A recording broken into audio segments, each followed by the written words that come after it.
Welcome to 1850 Main Street, a place where friends get together and talk about their country and hope for a brighter future. Your hosts have built this spot over the past 40 years, meeting every day with people who are in the headlines and behind the real stories. Today, Rob Walgate and Alan C. Duncan from the Public Square are joined by David Zanotti, the CEO of the American Policy Roundtable. Did you have a good 4th of July holiday? Or were you too concerned about the state of our democracy to enjoy the fireworks? I came across a commentary recently. The headline grabbed my attention, especially the site that it came from grabbed my attention as well. But the headline, "With our democracy under siege, this Independence Day was a somber one." And it was written on the site of the Ohio Capitol Journal. And when you hear those words, the Ohio Capitol Journal, you're thinking, wow, that's some formal news organization based somewhere in Ohio, most likely in the state capitol, the Ohio Capitol Journal. And then you read the article and you dig a little deeper and you find out maybe headlines can be a little bit misleading. No, this is a current headline. This wasn't during World War II or something like that. This July 8th, 2024, because apparently the Supreme Court decisions that have been handed down recently have just torn apart the fabric of American society and culture. Although the people that are writing these commentaries, I would encourage them to go back and read the Declaration, the Constitution. Then if they choose to carry on, maybe grab little Hamilton, little Federalist Papers, little Madison, dive in. Go ahead and swim with the sharks. Go to the deep end. Don't stay in the kiddie pool. If you're going to write that our democracy, their words, not mine. Yeah, let's try Locke and Montesquieu while we're at it. Yeah. Well, I'm going to read Dr. Allen's version. I'm sitting in the wonderful environment we have here by the fireplace, and I'm gazing at a nature scene of beautiful mountains and fields, and it's a beautiful piece of artwork up on the wall right now. And I'm wishing that I could go there, wherever that spot is, because these conversations are like doing a brain scrape. I mean, the amount of pain that is engaged with this and the disorganization and the human sadness that all are wrapped up in this moment. It would take us days to unpack and unfold, but let's just start with the headline.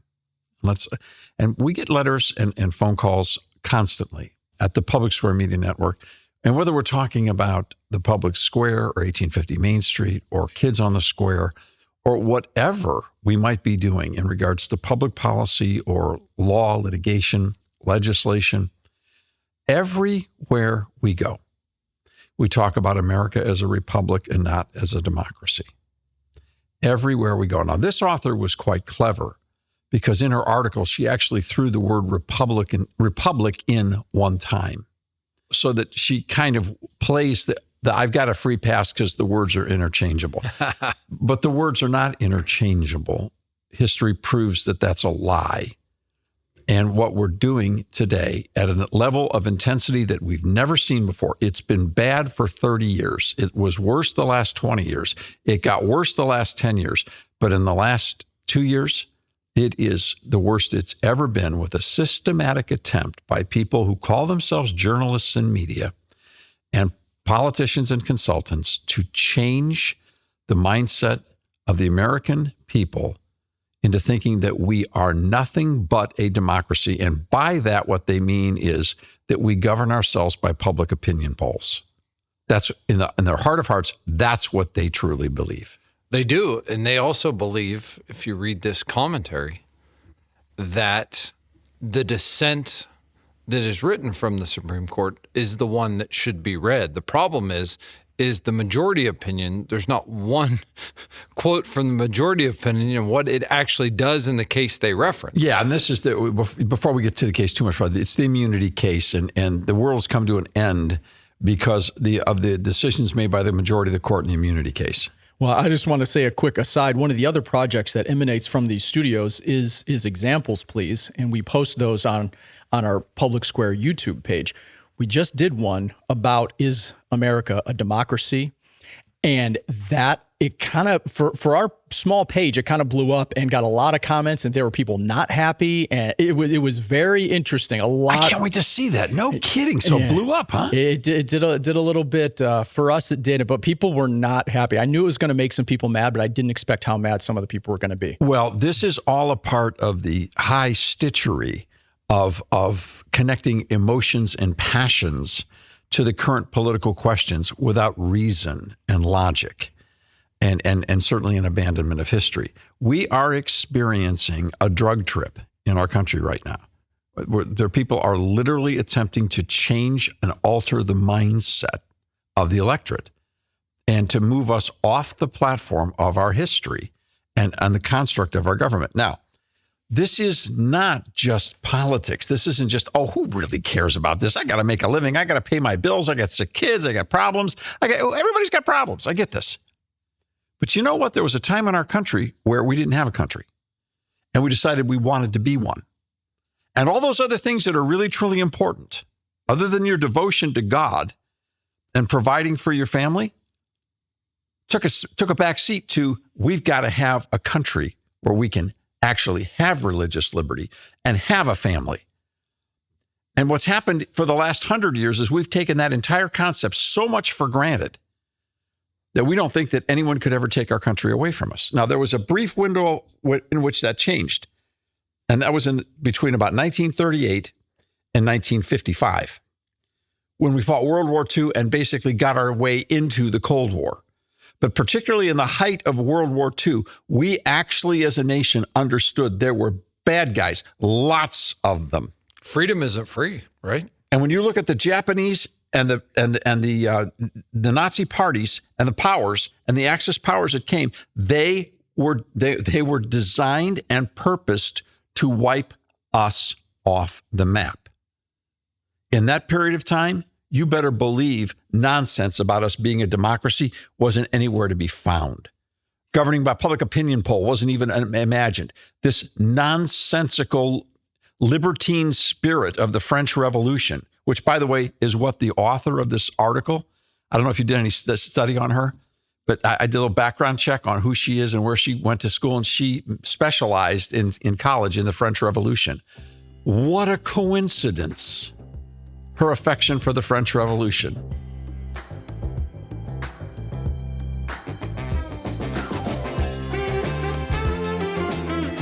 When you subscribe to 1850 Main Street, you're the first to find out what's happening next with new guests, publications, and events. And when you spread the word about 1850 Main Street, you're helping others find real answers to the real questions facing America right now. To learn more, visit 1850mainstreet.com. And please, tell a friend.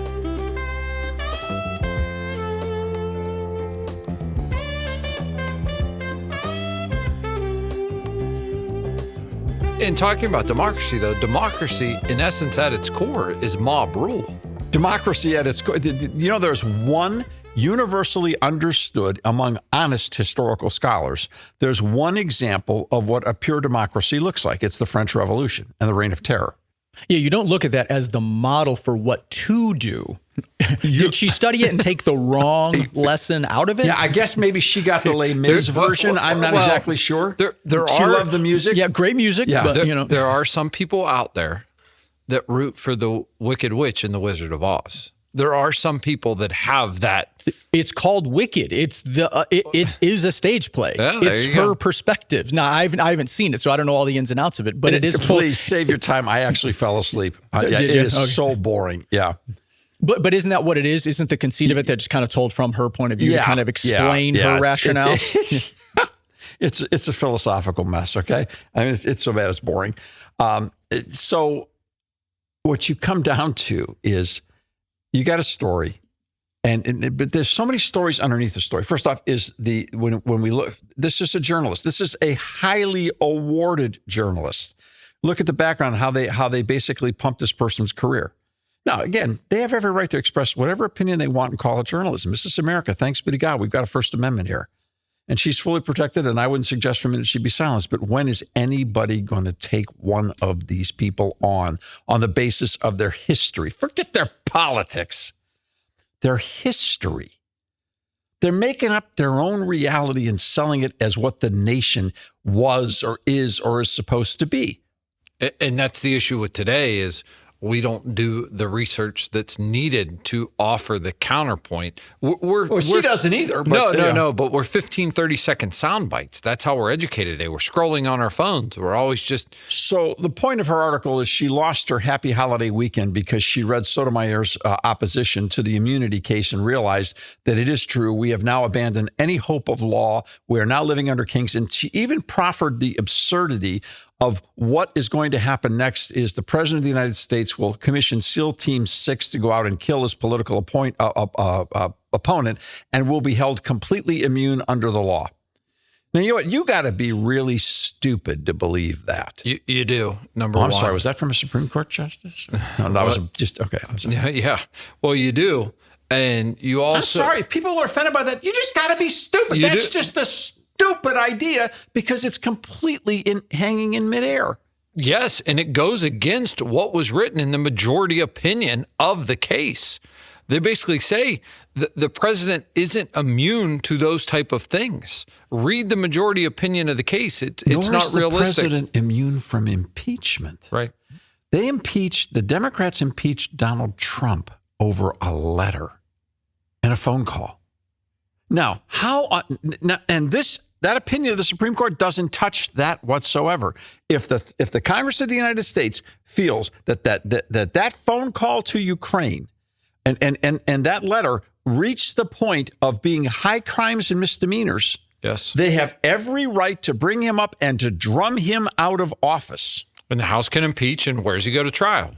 To the Senate. To the Senate for trial. He can be thrown out of office.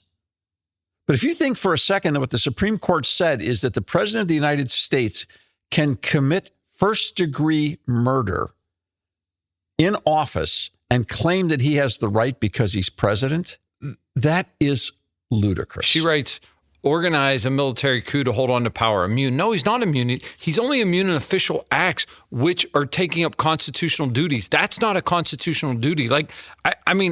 I failed out of 3 colleges, and I know this. This isn't a law. This isn't law school speaking. And maybe some would say, "Well, that's why you don't know what you're talking about." But I mean, this is just asinine to act this way. It's fear mongering. That's all it is. Okay, so what's the news to this? Well, the news to this is it's an example of what's happening, but there's a news underneath the news. Yes. And that is, where did this source actually come from? This source, the name of the Ohio Capital Journal. Now, Ohio Capital Journal is not a publication. It's not something you subscribe to and that newspaper carriers deliver to your mailbox or that they send it. This is not that. What this is it's a website masquerading as a news organization. And its parent company is called State Newsroom.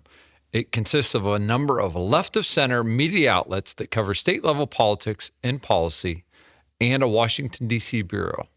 And that's from their site. And when you dig just a little bit deeper, what you find is Arabella Advisors. Arabella. And they're set up as a 501c3. And this particular newsroom, this particular site source, this particular reporter show you in step-by-step detail. If this was an FBI investigation back in the 70s or 60s when we actually had honest investigations going on, what you would discover is this particular reporter, journalist, is employed by a pseudo 501c3 organization that just recently split out, and as they're a part of this whole state news network thing, and that thing is put together by a group of radical left-wing organizations, including Arabella Advisors and all of their funds.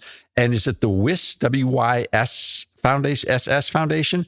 All right, I never know whether it's WIS or WISE. I want to be careful to people who pronounce names. But that guy is the international globalist who's taking over for George Soros in regards to out-of-country funds coming in to different states to fund these organizations to do what? To masquerade as news, to put up, this woman's clearly a good writer. She's a qualified journalist. She can write. I mean, I'm not criticizing her talent. I'm criticizing her ideas, but she works for a political hack organization that is funded by radical leftists who are doing this for one reason: to dump their content into social media and propagate it so that it looks like official news, so that they can alter people's opinions about how this government ought to be operated and then deconstruct it from a constitutional republic to a democracy. People who are worried about the border ought to be more worried about these people, because these are the people who are actually tearing down our government. 2 years ago, they had a budget as a company of nearly $24 million. And retained assets of... Yeah, and here's the part to where I think the lines... I think they had retained assets at the end of about $10 million. Yeah. Oh, yeah. There's plenty of money in the bank. But this is where the lines get blurred. When we're talking about the Ohio Capitol Journal, one of their State House reporters is someone that also does work for a Cincinnati television station, a Cleveland television station. So it's that adds the credibility aspect that they're looking for, but I mean, it's a dangerous line. It's a high wire act, and they're trying to attempt to do it.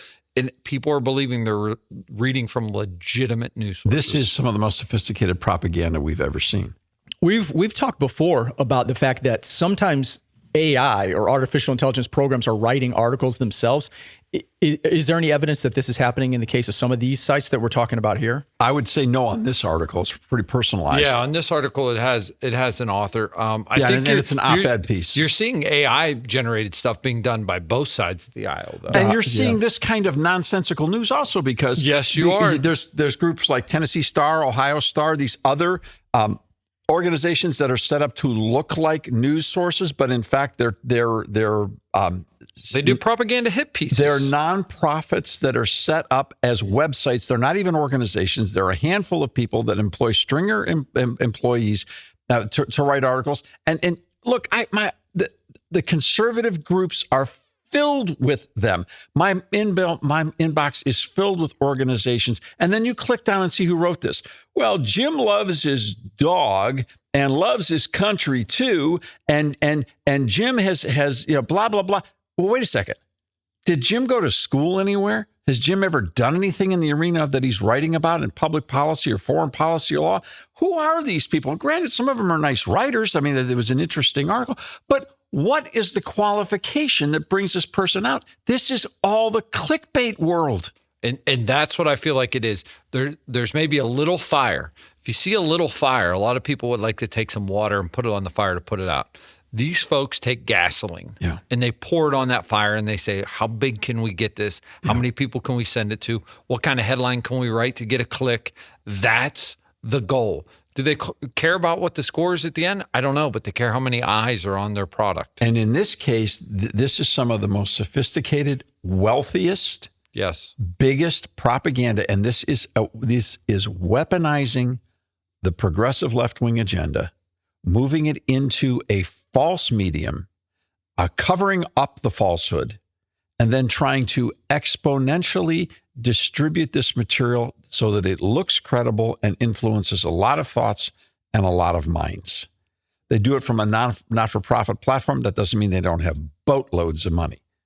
And that's what they're doing. So not only is the story bad and not true and inaccurate, and what it's designed is to keep anybody from taking the time to read the opinions of the justices on the immunity case, to get it down into this highly emotional, very well-written, abbreviated diatribe on behalf of this person, and get you to think the way she wants you to think, and get millions of people to pass this along through social media. That is the essence of propaganda. Know your sources. Know your sources. When you're listening to something, when you're reading something, do a little more research and know the source that it's coming from. You giving people advice? Well, I'm just reciting advice I received one time. I'm echoing it. The conversations are just getting started. To get connected, check out 1850mainstreet.com. We don't data mine anyone or sell your information. Subscribe today so you don't miss a single conversation. We'll see you next time here at 1850 Main Street.